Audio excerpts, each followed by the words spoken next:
कोई गल नहीं पुत्र पानी लाओ उठ के क्या पानी लगे है साडा जना। हाँ जी स्मार्ट खेती इन्फो है देखो ना पानी ला के ते सौ रहे है जड़ा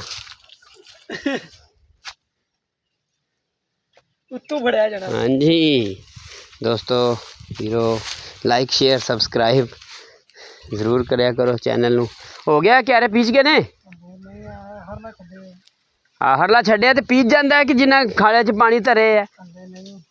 चल चल चल चल तू 2:30 हो चले ने पूरे 2:30 बजे हूँ सोलर उधर बदलनी है यार आ जल्दी जल्दी। हाँ जी जनाब श्री आम नहाना है उठो उठो उठो उठो वेलकम जनाब। अल्लाह हाफिज़ लाइक शेयर सब्सक्राइब जरूर करें। अस्सलामुअलैकुम किसान दोस्तों वीरो भराओ है जनाब 5 एकड़ की ख्याली बनाई है ये तुहानू एक बार वीडियो पहला भी विखाई सी हाली।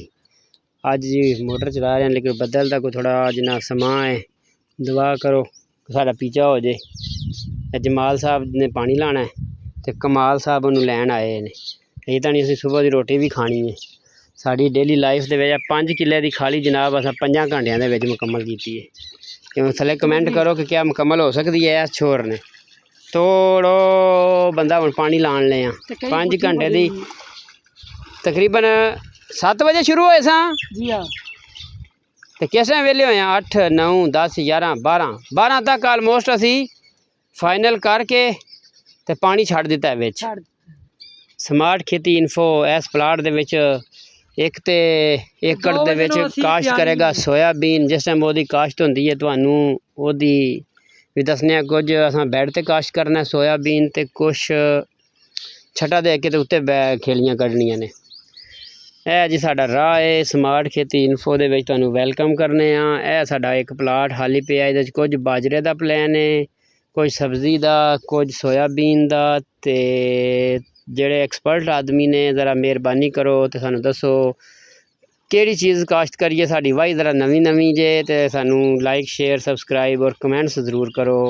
दोस्तों बुज़ुर्गों भाइयों शुक्रिया। स्मार्ट खेती इन्फो इस तरह की वीडियो आपके साथ शेयर करेगा साथ साथ डेली लाइफ डेली रूटीन इंशाल्लाह। बहुत शुक्रिया अल्लाह हाफिज़ टेक केयर। खेती इन्फो आपके लिए लाया है अच्छे ये अच्छा फॉर सेल भी है।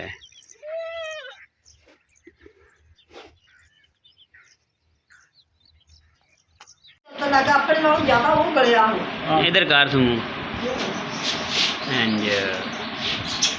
अच्छा जी ठीक है चलो।